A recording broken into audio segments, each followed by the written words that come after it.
Hop tout le monde, ici Venaillé pour une nouvelle critique. Du coup, cette critique-là va être sur un film assez récent, parce que par chance, les films reviennent au cinéma en ce moment-là. Par exemple, vous aurez tout le monde maintenant le film Tenet a pu être vu au cinéma. Je l'ai d'ailleurs vu et je ne pense pas faire une critique dessus tellement il est pas dur à comprendre pour moi, mais je pense qu'il est assez dur à expliquer. Du coup, vous n'attendez pas vraiment une critique sur ce film-là. Je pense que beaucoup l'attendaient, mais je pense pas la faire. Vous aurez aussi les New Mutants, le film qui a été repoussé plusieurs fois par Marvel. Et je l'ai pas encore vu. Et on m'a dit du bien. Mais aujourd'hui, je vais donc vous parler d'un remake d'un film. D'un film remake d'une grosse plateforme qu'on connaît à peu près tous. Qui a pas donné que du bon, mais pas que du mauvais aussi. Du coup, ce film est sorti le 4 mars 2020. Il devait sortir le 25 mars 2020. Il est sorti le 4 septembre 2020, désolé. C'est donc un remake Disney qui dure à peu près 2 heures et qui a donc qui est donc sorti sur le Disney Plus aux États-Unis. Et donc ce film-là se nomme Mulan. Donc c'est le remake de ce qu'on connaît de chez Disney, le dessin animé Mulan. Et c'est pour la petite anecdote, c'est le premier remake Disney réalisé par une femme qui est Niki Caro. Et c'est aussi, je pense, le premier remake où le casting est à peu près entièrement asiatique. Ce qui est deux grosses bonnes, on va dire deux grosses bonnes nouvelles pour l'industrie du cinéma. C'est que Disney se divertit. La bande originale a été faite par Harry Gregson Williams. Et je vais vous en parler plus tard, mais elle est très bien cette bande originale. Je l'ai vraiment adorée. Et en Et donc, je vais vous parler un peu de Mulan. On connaît à peu près tous l'histoire de Roi Mulan, parce que on l'a au moins, comment dire, on l'a au moins tous déjà vu le dessin animé, qui est d'ailleurs inspiré d'une légende, une réelle légende.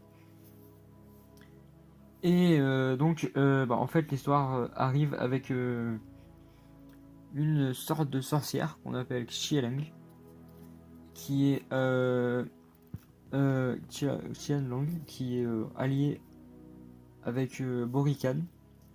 Et le but de ce Borican-là est de tuer l'empereur, puisque l'empereur a tué son père. C'est lui l'ennemi principal de l'histoire. Du coup. Donc je vous rappelle pas que c'est une critique spoil, puisque je pense que tout le monde le sait et je le mettrai dans le titre. Et du coup, l'histoire va être le fait que l'empereur va désigner un décret pour que chaque famille donne un homme qui combattra dans l'armée impériale. Et Mulan va empêcher son père d'aller se battre parce que son père a déjà fait une ancienne guerre et en mourrait s'il allait se battre. Donc elle va voler toute son épée, son armure et tout en pleine nuit et son cheval pour partir et se faire passer pour roi Chen, alors que son père avait le roi Cho, Cho. Et elle va devoir tout se cacher plusieurs fois. On va avoir des scènes un peu drôles tout en étant bizarre. Elle va fuir parce qu'elle va jamais se toucher. Et elle va devoir attendre la seule fois où elle va se doucher, il y a un mec qui va s'approcher d'elle et elle est obligée de le cacher que c'est une femme, quoi. C'est un peu difficile pour elle. Mais elle va montrer de grandes aptitudes au combat, parce qu'elle a un énorme chi, tout comme Qian Leng. Qui est donc au début un ennemi, mais en fait vous allez le voir à la fin, va devenir un allié grâce à Roi Mulan. À Mulan. Du coup, oui, c'est une, elle va montrer une grande aptitude à utiliser son chi. Cependant, quand ils vont enfin se battre face à l'armée de Borican et qu'elle va enfin rencontrer Chen Leng pour la première fois, Chen Leng lui a expliqué que son mensonge l'empêche d'utiliser à fond son chi. Elle va s'en rendre compte jusqu'au moment où Chen Leng va faillir la tuer, sauf que elle va être sauvée par tout son attirail qui faisait qu'elle passait pour un mec. Et donc elle va désolé, elle va du coup elle va revenir en tant que femme, aider son armée et son ami du nom de Ling, de de Ling. Et ensuite, à la fin du combat, du coup, d'ailleurs dans ce combat, elle va utiliser énormément son chi et on va avoir de très bonnes scènes. À la fin de ce combat, elle va donc avouer à son empereur, pas à son empereur, à son commandant, qu'elle est une femme. Elle va déshonorer tout ce qui va par la suite. Cependant, elle va quand même revenir parce que la sorcière Chen va lui apprendre, qui n'est pas une sorcière d'ailleurs, va lui apprendre en soi que Borican est déjà aux portes de l'Empire pour aller tuer l'empereur. Et donc elle va revenir voir son commandant et tous ses autres alliés, même s'ils savent que c'est une femme, vont la suivre jusqu'à ce que ça donne que le commandant va la suivre. Donc ils vont faire une grande bataille avec le chancelier qui travaillera à l'empereur et Borican qui va essayer de brûler l'empereur. Et toute l'armée va donc s'en prendre à toute l'armée de Borican. Et Mulan va être la seule à s'attaquer donc à Borican parce que Qianling, c'est là où elle va lui montrer où c'est parce qu'elle a décidé d'être son allié à la fin grâce aux paroles de Mulan. Et donc elle va se battre face à Borican et le tuer. Et d'ailleurs, la scène où elle meurt, où elle le tue, pas qu'elle meurt parce qu'elle va pas mourir, elle le tue est vraiment bien utilisée, on a des vrais combats. On rappelle le phénix parce que son animal sacré c'est le phénix. D'ailleurs, on connaît tous le phénix parce que c'est Mushu dans l'animé, le dessin animé. On connaît tous de Disney, sauf que là il parlera pas et ce sera juste une représentation d'un phénix. Ce qui a beaucoup été critiqué, mais bon, j'ai envie de dire, c'est un phénix et c'est un film live, donc c'est normal que l'anime il ne parle pas, surtout quand on regarde les films live avec les animaux qui parlaient du style Roi Lion, ça a pas fait, comment dire, ça a pas donné une bonne impression. Du coup, elle va utiliser cette technique, sans arme d'ailleurs, parce qu'elle va perdre son épée de son père qui va être brûlé par le feu qu'a créé Morrigan. Et elle va donc le mettre à terre, et elle va s'ouvrir l'empereur qui est, donc son empereur, pour la petite surprise, est campé par Jet Li, le grand Jet Li.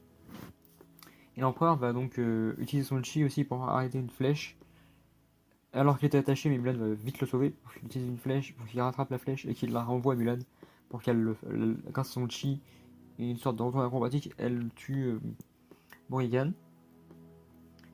Et donc, en soi, chaque personnage est pas mal.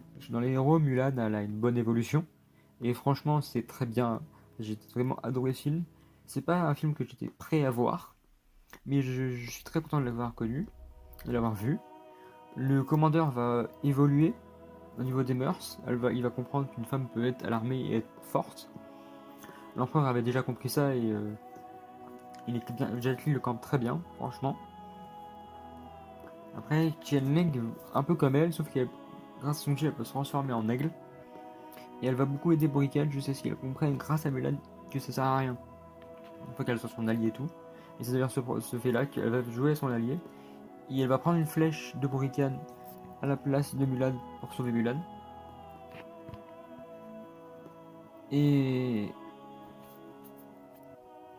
Borican, c'est le méchant par excellence. Franchement, il campe bien le méchant. Il est assez badass en tant que méchant, on va dire. Même s'il a pas grande scène.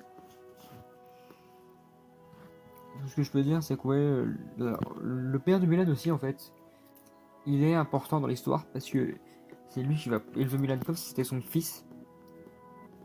Et c'est là où il va se rendre compte qu'il a bien fait parce que à la fin, il va vraiment être fier et elle va même devenir chef de la garde royale, des guerriers, mais des guerriers vraiment de, comment dire, bien sûr entraînés de l'armée impériale.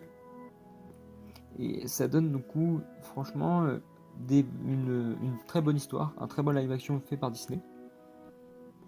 Et on aurait pu avoir des peurs suite à ce qui s'est passé avec les live action du Roi Lion par exemple, même s'ils ont quand même réussi à faire un Aladdin pas mauvais. Et donc niveau bande son, oui, qui a été fait du coup, comme je vous le dis, par désolé, par Harry Gregson Williams. Et ben la bande son est très bien utilisée dans les combats. On s'en rend vite compte qu'elle est très très bien utilisée. Ça donne vraiment envie. Ça donne vraiment envie. Et on est très content de découvrir ça. Et du coup, ouais, c'est un film que je vous conseille de voir. Vous pouvez le trouver sur le Disney+, je pourrais peut-être, bon, c'est pas légal et je ne devrais pas le dire, mais vous pouvez le trouver en streaming ou dans d'autres endroits. Faites comme vous voulez, je vais pas être là à vous engueuler sur regarder en streaming. Et du coup, c'est un film que je peux vous conseiller à voir si vous aimez Disney. Et j'ai rien à dire, vraiment, c'est un très bon film. Et c'était donc Veille Maillet pour une nouvelle critique sur Mulan. Et ciao!